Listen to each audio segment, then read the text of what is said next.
A Year with God, Day 43. Reading for today is out of Mark, where Jesus is praying in the Garden of Gethsemane. And he's saying, God, if there's any other way that we can do this, let's look at another option.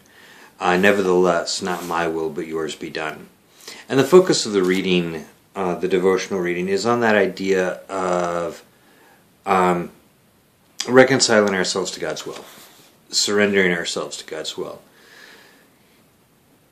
I think it's interesting that this gets put into their section on petitionary prayer, like we were talking about previous day.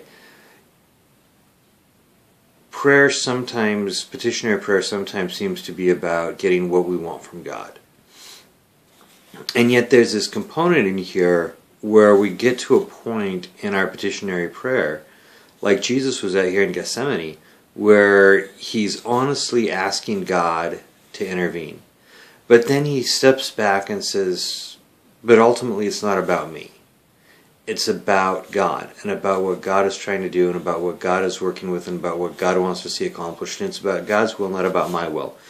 And I think there comes a point in petitionary prayer when we need to get to that point of saying, God, this is what I want, but ultimately, God, it's not about me.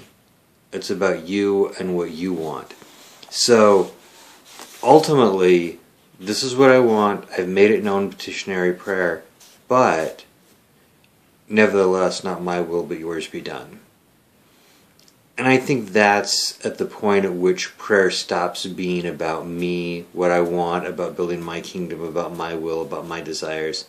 And I think that's the point. When I get to that point where I can say, this is what I want, this is what I honestly and truly want, nevertheless, not what I want, but what you want. I think that's the point at which our will starts getting laid aside, and God's will starts becoming more significant and more dominant.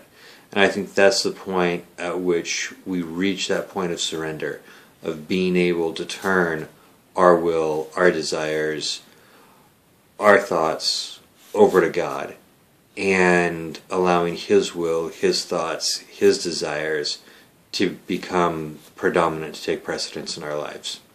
So, those are thoughts on day 43.